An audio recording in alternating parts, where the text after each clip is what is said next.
ঈদ উপলক্ষে ভিন রাজ্য থেকে বাড়ি ফেরার পথে মর্মান্তিক মৃত্যু হলো এক পরিযায়ী শ্রমিকের। ঘটনাকে কেন্দ্র করে শোকের ছায়া নেমে এসেছে মালদার ইংরেজবাজার ব্লকের উত্তর ভবানীপুর এলাকার। জানা গেছে মৃত যুবকের নাম আব্দুল মোমিন।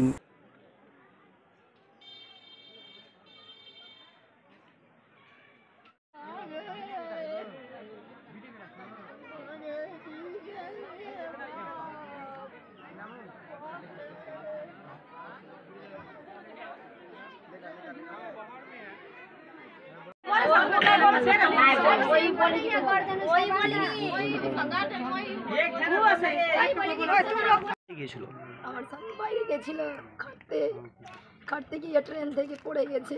মানে বাড়ি আসছিল? বাড়ি আসছিল। কবে সেটা? কালকে এসেছুম তো বাড়িটা। অনেক গরিব আমি, অনেক গরিব। আমার মানুষ নাই, দুনিয়াতে কেউ নাই।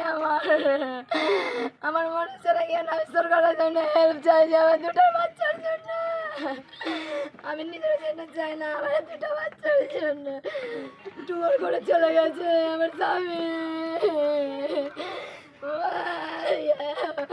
আমি কিছু চাই না, আমি সরকারের কাছে হেল্প চাই, আমি কিছু চাই না।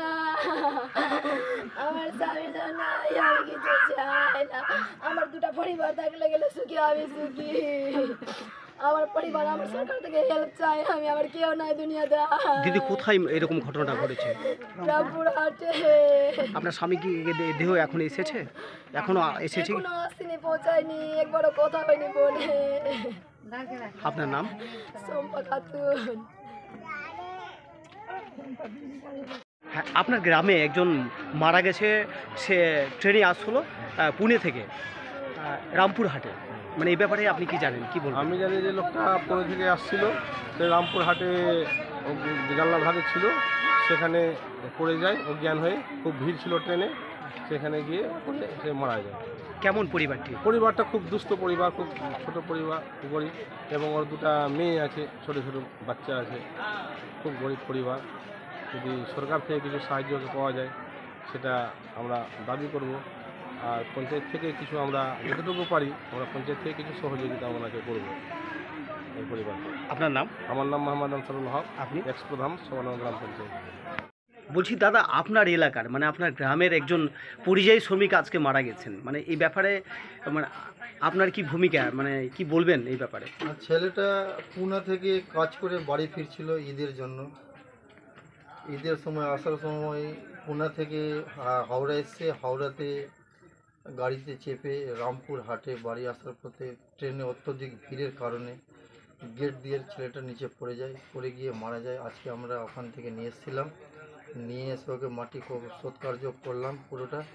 আমাদের একটা আছে, দুটো মেয়ে আছে ওনার, আর একটা বউ আছে। সরকার যদি কোনো কিছু করতে পারে খুব ভালো হয়। আমরা চাই কি যেন সরকারি কোনো সাহায্য পায় মেয়েটা আর এবং তার স্ত্রী, দুটো মেয়ে আছে। আমাদের গ্রামবাসী থেকে এটাই আমাদের বলা সরকারের দিকে। আপনি একজন মেম্বার এলাকার? এই এলাকার মেম্বার। মানে আপনি মানে এই ব্যাপারে কি পদক্ষেপ নিয়েছেন? হ্যাঁ, পদক্ষেপ যে আমি বিডিও সাহেবকে জানিয়েছি, আইসি সাহেবকেও জানিয়েছি, এমনকি বিডিও সাহেব আশ্বাসও দিয়েছেন, আইসি সাহেবও আশ্বাস দিয়েছিলেন যে ঠিক আছে আমি তাড়াতাড়ি ইমিডিয়েট কাজ করে দিচ্ছি। ওই মূলে কাজও করেছেন ইমিডিয়েট। রামপুরহাটে ফোন করে বইটাকে তাড়াতাড়ি আমরা নিয়ে এসেছি। আর চাইছি কি সাহায্য সরকারি কিছু পাক।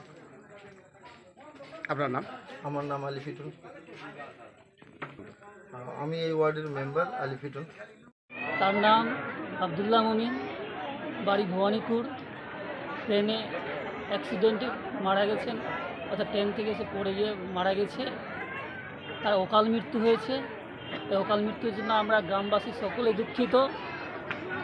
আমরা সরকারের কাছে আবেদন করব যে আমাদের পশ্চিমবঙ্গ থেকে প্রায় ভোট থেকে পরিযায়ী শ্রমিক অন্য রাজ্যে কাজ করতে যায়। তাহলে এই পরিযায়ী শ্রমিকের বারবার সে মৃত্যু ঘটছে। সে মৃত্যুর ফলস্বরূপ আমাদের রাজ্য সরকার, কেন্দ্রীয় সরকার এই পরিযায়ী শ্রমিকদের যেন পাশে দাঁড়াক, এবং যিনি মারা গেছেন সেই মৃত্যু ব্যক্তির পরিবারে, কেমন পরিবারটি? পরিবারে তার একেবারে যুবতী স্ত্রী রয়েছে এবং দুটো ছোট বাচ্চা রয়েছে। দুটো মেয়ে রয়েছে। উপার্জনের আর কেউ আছে তার বাড়িতে উপার্জনের জন্য কেউ নেই, সেই ছিল একমাত্র উপার্জনের উৎস। আজ তার উৎস শেষ হয়ে গেল।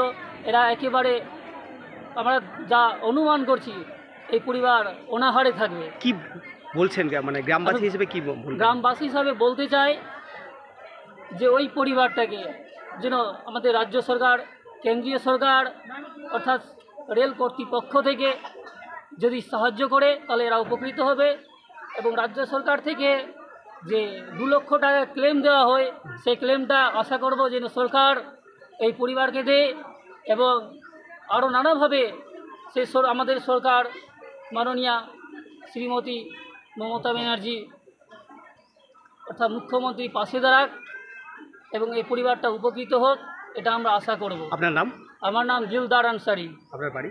বাড়ি ধরমপুর শ্যামপুরে।